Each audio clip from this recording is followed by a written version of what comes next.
Hey everybody! I'm going to show you today our quoting and proposal engine and all of the cool features.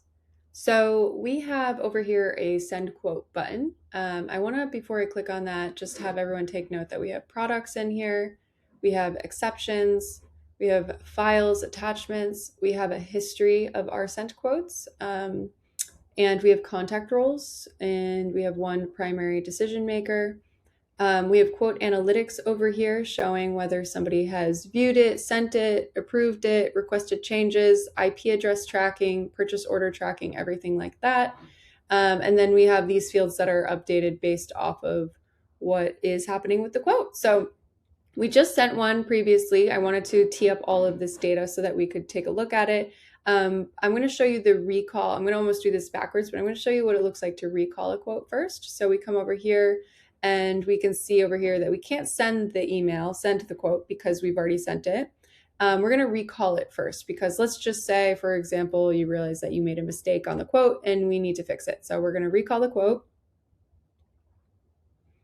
Great, quote has been recalled. We should get an email shortly saying that the quote has been recalled, which we did. We can see that Freethinkers has recalled this quote, so perfect. Now we're going to want to take a look at changing something on the quote, obviously. So let's say we include attachments, and let's say updated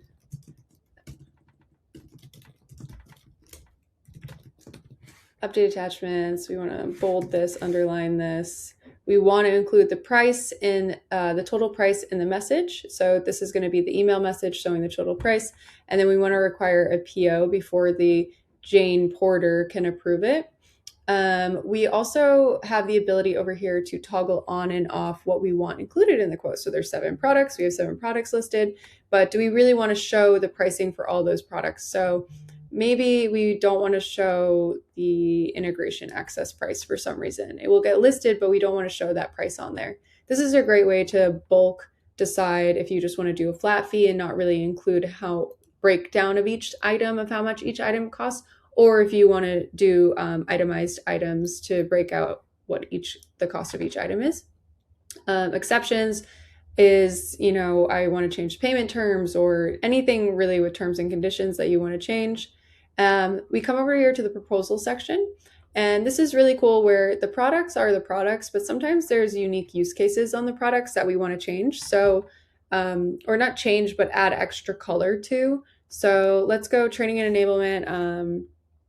Let's client, or how about this will be completed at the end of the project. Ongoing support, 12 months of support. And then let's say discount first month free promo.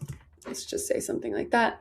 The proposal section, this is really cool. So we can add sections.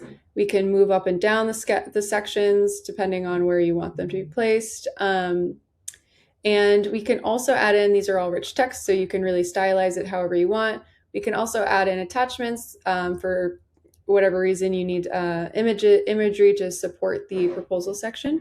So let's add in one more section. Let's just say we add in outcomes and success criteria. No, let's add in communication and governance. So let's do this. Strong communication is needed. Cool. We highlight that, and then we're gonna, for some reason, add an image of floor space. And then we'll title this supporting manufacturing floor space. I have no idea why that has to do with governance, but we're going to put that in there. Okay, so proposal looks good. Quote looks good. Awesome, awesome, awesome. Ooh, yep, we wanted that toggled off. Cool. Okay, we're going to send this. Awesome. We can see that Olivia resubmitted the quote, emailed the quote. Great. We emailed it to Jane Porter, and now we should be getting an email. Jane Porter should be getting an email sometime soon about this new quote. Great. We can see it right here. Sent you a quote, updated attachments. As we saw, we updated that. We can see down here, it's ready for approval, valid until, prepared by, address, etc. Grand total. This would have stayed out of the email if we chose to not include that in the email. So when we click quote, awesome. So we can see the quote. We can see over here there's a little print symbol. So we can create a PDF or print it out. We can request changes. If you request changes in here, these get sent back to Salesforce, and then an email to me or the opportunity owner gets sent out saying Jane Doe has requested X, Y, and Z requests to be changed. That's usually when recalling a quote happens. If somebody requests a change, then you can recall the quote. We can see here quote number prepared by, to, from. This is the proposal section. And then as we scroll down, we can see the quote section with the items. We can see here we toggled off the pricing for whatever reason, the integration access. We toggled that off. So the pricing is not included there. It is included in the total price though. So when we come down to exceptions, we can toggle this on and off. This is the one-off use cases that is specific to this client.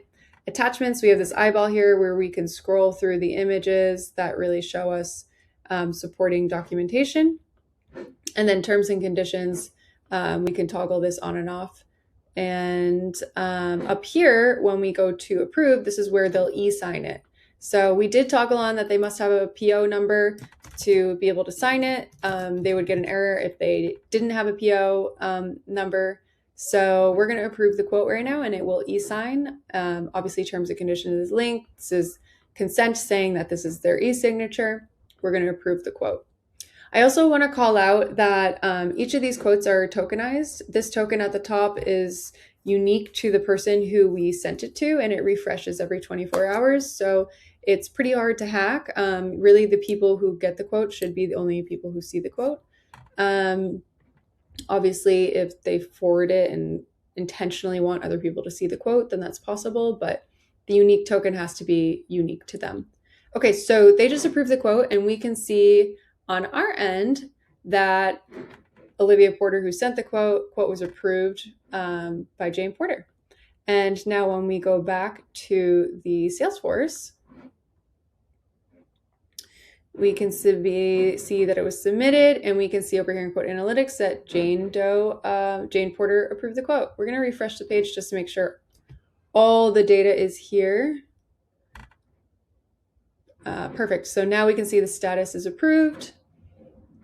And yeah, we can track everything over here. And over here, we have the all sent quotes like we talked about before. We can see history of all the quotes that were sent, which is cool. So if you recall the quote, because changes have been requested, we don't lose any of that data. We're tracking all of it. We also have the heat map, which is going to be high analytics, way more analytics on like how long people are staying on the page, what sections are they staying on, are they spending a lot of time on the quoting aspect and the numbers aspect, or are they spending more time on the proposal aspect? What sections are they getting caught up on? So that will give you more data and analytics on what's going wrong if people are taking a long time to sign quotes. We also obviously have timestamps in the quote analytics over here, so you can really see how many times they've opened the quote and if they've even viewed the quote, when they viewed the quote, who's viewing the quote. As we can see here, here's the customer PO number down here. That can also be an attachment. We've had some clients want this to be an upload of a PO number, of a PO order, or we could just do strictly the PO number. And yeah, there's a lot of other really cool features in here. I'll include all the features in the description.